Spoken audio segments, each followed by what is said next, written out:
I sent $6,000 for my parents' anniversary gala. For days later, I got a group text. We're keeping it to immediate family. I wasn't on the final guest list. So, I canceled the champagne delivery, called off the quartet, and flagged the event account. By morning, my sister texted, "Why isn't anything showing up?" My dad called 19 times. When I finally picked up, I said, "I was the one who came up with the gala in the first place." On the morning of my parents' anniversary gala, my sister texted, "Why is nothing arriving?" My dad called 19 times. When I finally answered, he didn't even ask if I was okay. He just demanded, "Where the hell is everything we agreed on?" I told him the truth. I figured I wasn't invited. The silence stretched too long before I added, "But don't worry, I made sure I wasn't paying for it either." Then I hung up. But I'm getting ahead of myself. Let me start from the beginning because this story isn't really about a party. It's about the moment I finally stopped being the family doormat and started demanding the truth, even when that truth burned everything down. 3 months earlier, I was sitting around my parents' dinner table with them and my sister Emily, listening to them talk about maybe doing something small for their 30th wedding anniversary. Something low-key, they said. Nothing fancy. That's when I made what I now realize was a critical mistake. Why not do something bigger? I suggested. A proper celebration. You've been together 3 decades. That's worth celebrating properly. They lit up at the idea. Both of them started talking excitedly about venues and guest lists. Emily smiled too, but her smile was different. It always was when I was the one being generous, the one stepping up with solutions. Growing up, Emily was the golden child. Straight A's while I got A- and lectures about what happened to the A. She got applause for her achievements while I got told I should try harder to be more balanced like her. But despite all that history, I meant the anniversary celebration as a genuine gift. "I'll cover the costs," I said, and watched their faces transform with gratitude. I went all out.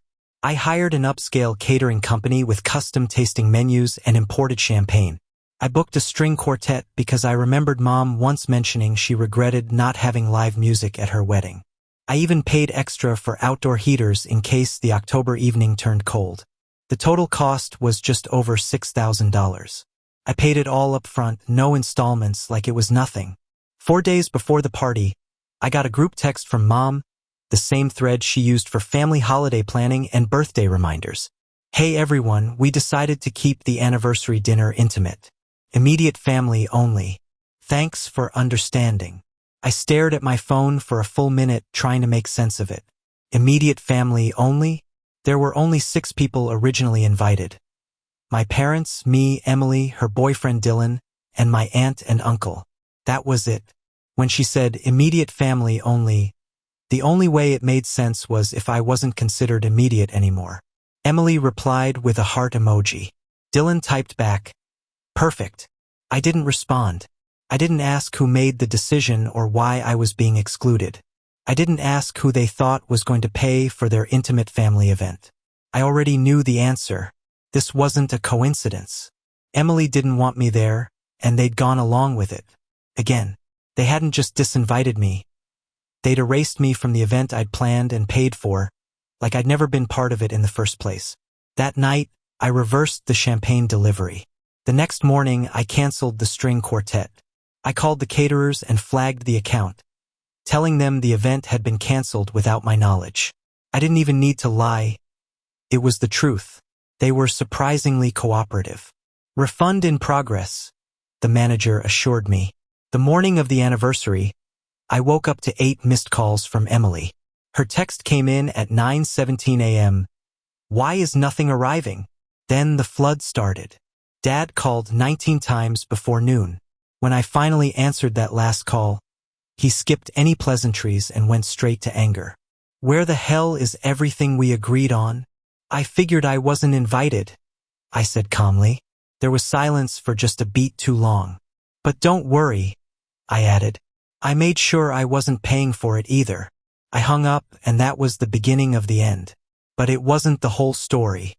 What none of them knew, not Emily, not Dad, and definitely not Mom, was that I'd been carrying a secret for 3 years. A big one. Something I'd seen one night when I dropped by their house unannounced. Long before the anniversary gala was ever discussed.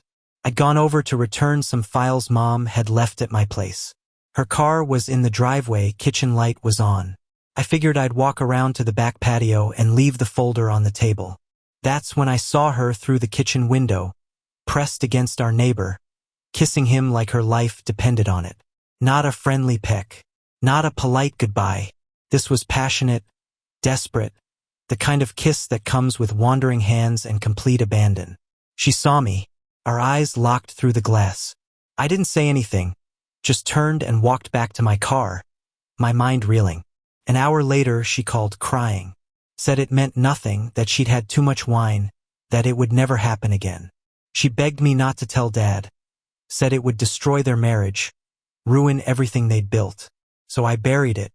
For 3 years, I kept her secret, carried the weight of her betrayal while she played the role of devoted wife. But now they were lying about me, telling everyone I'd bailed on them, and ruined the party on purpose. I heard about it through my friend David, who worked with Emily. According to him, she was spinning a story that painted me as a jealous, vindictive brother who couldn't handle not being the center of attention. It was the same old pattern. Emily screwed up, they blamed me. I spoke up, they called me dramatic. She forgot my birthday, they told me to stop making a scene. I didn't show up to an event I'd been uninvited from, and suddenly I was a selfish saboteur. What infuriated me most was how quickly they turned. I just dropped $6,000 on them without hesitation, and they didn't even ask for my side of the story before believing Emily's version. That told me everything I needed to know. The party still happened, sort of.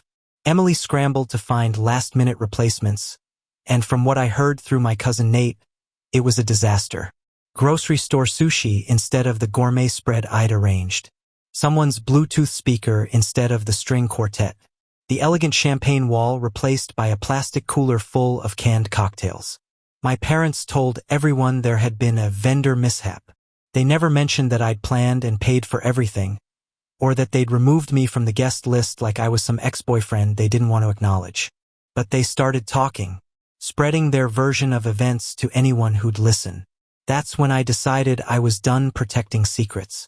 That night, I started thinking about what I'd witnessed 3 years ago, the betrayal I'd kept hidden to preserve their precious family image. They wanted to paint me as the villain? Fine. But I was going to write the ending. I waited 3 days, let the dust settle from their botched anniversary celebration. Then I made my move. I didn't go to their house. They could ignore me there, hang up on me, control the narrative. Instead, I went to the one place they couldn't escape, church. The same church where they'd announced their anniversary plans to half the congregation. The same place they'd been parading their marriage like it was some holy testament to lasting love. The Sunday after their disaster of a party, I walked in late, right before the announcement section. People whispered as I made my way down the aisle. Dad actually smiled when he saw me, probably thinking I was there to apologize, to grovel and ask for forgiveness.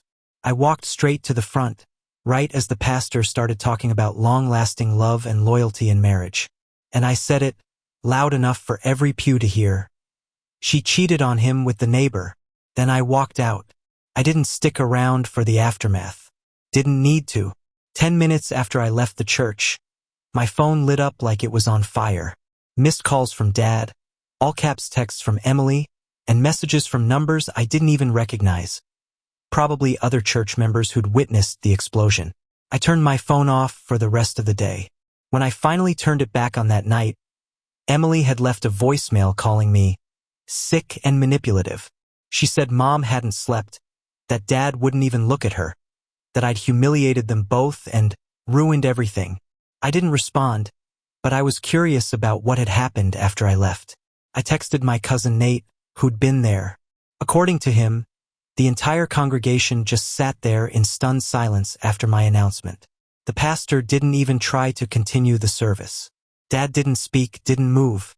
Mom stood up and walked out without a word. No tears. No denial. Just silence.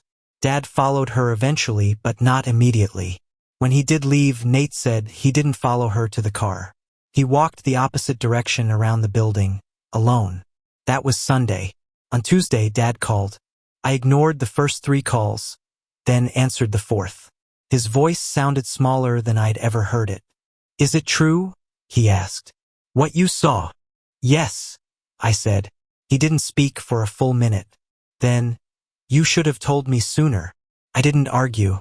I could have said I tried to protect him, that I didn't want to destroy everything, that I thought I was doing the right thing. But none of that mattered now. "I think I already knew," he continued. "I've suspected for years, but I never had proof. Thought maybe I was being paranoid, imagining the distance between us. But now it all makes sense. The weird excuses, the late nights, the defensive arguments when I'd ask innocent questions." Then he said something I wasn't expecting. "Thank you. Not after everything. Not after being treated like a backup plan for most of my life." But he thanked me for finally telling him the truth. He told me he was leaving Mom, that he'd already packed a bag and was staying at a hotel near his office. He asked if I'd meet him for dinner later that week. Just the 2 of us. I agreed. The next day, I got an email from Mom. Subject line: "You've gone too far." No greeting, no pleasantries. Just a wall of text about how I'd betrayed her, how I'd chosen destruction over family, how I'd cost her everything she'd built. She said I would regret it. She said if I thought I'd see a penny of their estate, I was delusional. I read it twice, then deleted it without responding. At dinner that Friday, Dad looked different. Not happy exactly, not free, but clearer somehow. Like someone who'd been underwater too long and finally surfaced. He apologized. Said he wished he'd done more for me growing up, that he'd let too much slide when it came to Emily and Mom. That he'd let me become the family fixer because no one else would step up. Then he asked if I'd be willing to help him transition through whatever came next: lawyers, paperwork, dividing assets. I told him yes. And for the first time in my life, it didn't feel like I was being used. Felt like I was finally being seen. Dad and I fell into a strange new rhythm after the fallout. Weekly meetups, quiet dinners, working through the divorce checklist like it was just another project. He moved into a furnished rental near the river, nothing fancy, just clean and minimal. He said he liked the silence, that it was the first time in years he could hear himself think. Meanwhile, Mom vanished from my life completely. No calls, no texts, not even forwarded legal documents. Everything went through the lawyers. According to Nate, she was calling it a smear campaign and blaming her ungrateful son who always wanted attention. I didn't bother correcting the record. She'd made her choices.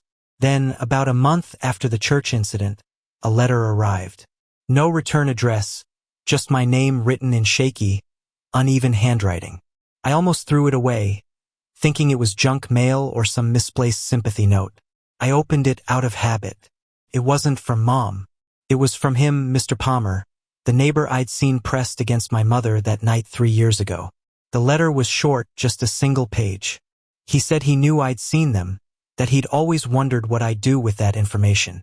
He said he regretted how it happened, but the heart isn't loyal to logic. Then came the line that made my stomach drop. "I only wish you had seen the second time. That would have told you everything." I read it 3 times, each time feeling sicker. There had been another time, maybe more than one. I couldn't tell if he was warning me, blaming me, or just trying to shift some of the guilt. But I knew I wouldn't be sleeping that night. The next morning, I drove to my parents' house.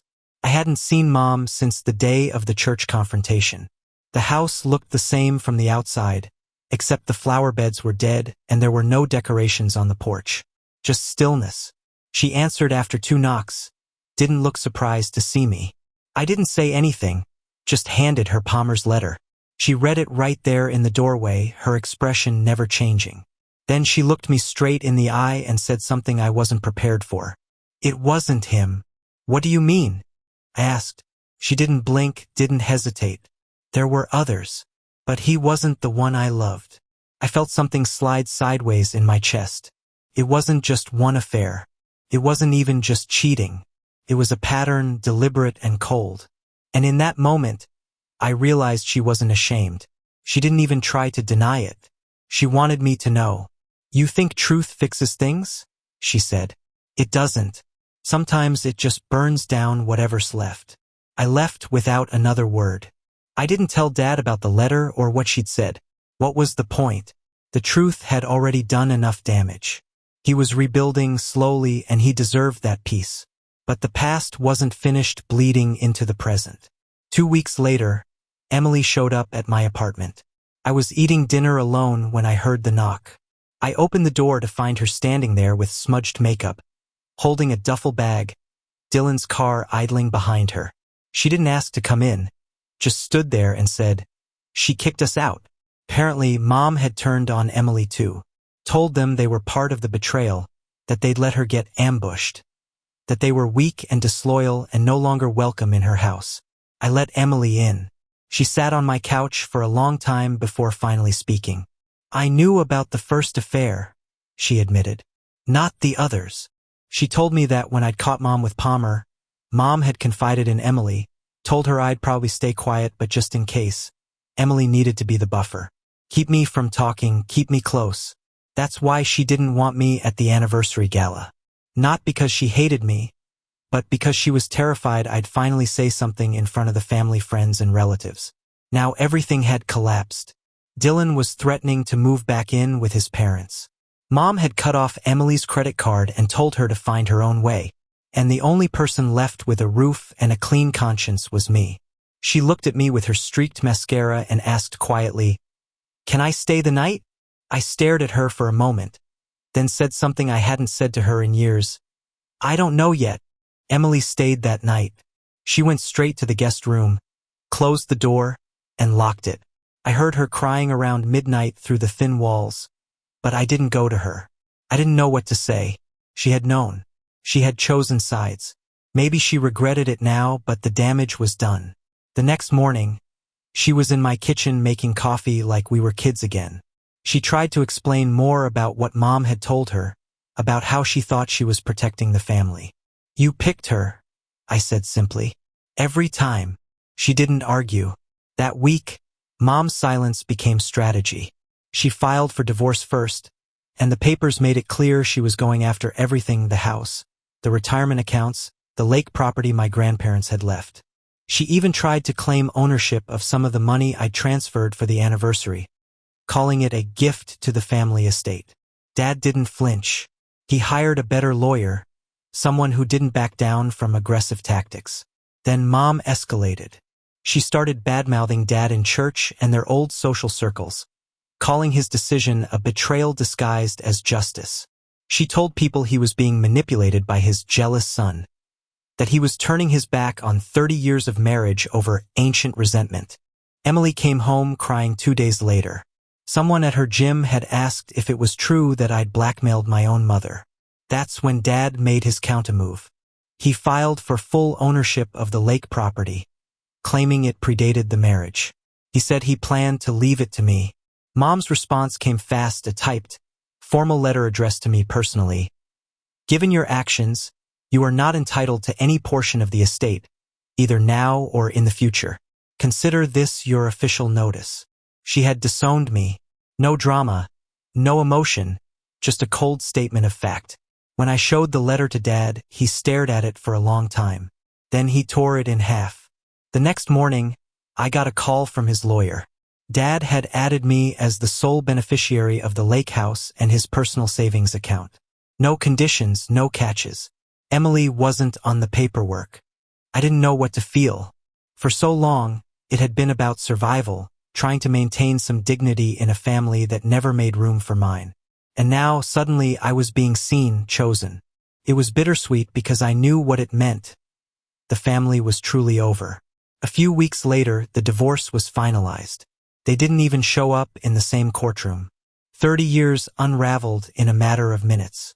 Mom moved out of town, staying with an old friend in another city. Emily went with Dylan, who still hadn't found steady work and mostly played video games in other people's living rooms. Dad kept the house, the quiet, the space to breathe. And me? I kept my distance until Dad called one day and said, "Come to the lake this weekend. I want to show you something." I drove up that Saturday morning. The lake house looked exactly as I remembered from childhood: low ceilings, old wooden floors that creaked at night, The dock Dad had built himself the summer I turned 12. We hadn't been there together in years. Not since before everything started cracking beneath the surface. When I pulled up, he was already sitting on the dock with 2 mugs of coffee. I joined him. For a while, we didn't say anything. The water was calm, the trees starting to turn with autumn colors. Then he said, "I'm staying here full-time." I looked at him in surprise. "Sold the house last week," he continued. "Put in my notice at work. I'm done." I hadn't realized how far he was taking this, how final his break from the old life would be. He handed me one of the mugs, chipped, old, familiar. "I spent 30 years building something I thought was real," he said. "But it was built around a person who never really saw me. Not the way you did." I didn't answer, just listened. "I want to leave something clean behind," he continued. "Not just money or property. Something with a clean foundation, without rot underneath." He was changing his will again, he told me. Everything would go to me. I tried to object, told him I didn't need anything. But he shook his head. "This isn't about need. It's about what's right. About giving something to the person who finally told the truth when no one else would." We sat on that dock for a long time after that. Not quite as father and son. That relationship had been too damaged for too long. More like 2 men who had finally stopped pretending. That night, I drove back to the city. Emily texted once, "I hope you're happy." I didn't respond. Mom never contacted me again. She moved to another state, took a job as an event coordinator. Still throwing parties, I guess. People like her always land on their feet, but their circles get smaller. A few months later, the family was officially fractured. No more group holidays, no more shared calendars. Everyone living separate lives. Dad and I still talk. Sometimes we meet at the lake. Sometimes we just call. Emily and I haven't spoken since she left my apartment. I don't know what she tells herself to sleep at night, but I've made peace with the silence. I stopped looking for fairness from people who never planned to give it. Stopped trying to earn something they were never going to share. And for the first time in my life, the quiet feels like a choice, not a punishment. 2 months passed. The weather cooled. Things settled. There were no more calls from lawyers. No more family whispers. No more unexpected letters. It was over in every way that mattered. Dad fully moved into the lake house, selling the old place faster than expected. A young couple bought it, said they planned to renovate the kitchen and raise a family there. He told me it felt strange handing over the keys, but not painful. Just finished. He spends most mornings fishing now, reads more than he used to. He started talking to a woman from town, someone he met at the farmer's market. Nothing serious, just company. I'm glad for that. He needs someone who doesn't come with 30 years of baggage. As for me, things have been quiet. My apartment feels bigger somehow, though nothing's changed physically. I go to work, meet friends for dinner, sleep without checking my phone at 2 a.m. to see if someone needs something. That's probably the biggest change, not being needed all the time. Or used. Emily moved out of Dylan's place after they broke up. She's back in the city, staying with a friend. We haven't spoken, and there's nothing to say. I don't hate her, but I don't want to start over from zero again either. I haven't heard from Mom, not even through Nate. It's like she vanished completely. I thought there might be a final confrontation or some emotional apology, but there's just silence. One small surprise did happen, though. About 3 weeks ago, I got an email from the catering company I'd originally hired for the anniversary gala. The woman who ran the business wrote to thank me. Apparently, canceling early had helped them avoid a serious scheduling conflict that weekend. She offered me a free event credit, said she remembered how polite I'd been throughout the whole ordeal. I told her thanks, but I didn't have anything to celebrate. She replied, "Maybe not yet, but people like you, the ones who pull away from storms instead of chasing them, they usually find something worth celebrating soon enough." Stuck with me, and that's where things are now. No more drama, no more fallout. Just life. Finally mine. Some weekends I drive up to the lake just to sit on the dock with Dad. We don't always talk. Sometimes we just listen to the water and let the stillness do the work. He keeps a second mug ready for me, chipped just like the old one. Every time I see it, I think about how far we've come. Not just from the chaos, but from who we were in it. I started journaling again. Nothing profound, just small notes about my days, what I cooked, what I saw on a walk, who I bumped into. It helps. It reminds me that not all stories have to end in fire to mean something. Some just fade out and leave space for something else to begin. I'm not chasing closure anymore. I'm just living. And for the first time in a long time, that feels like enough.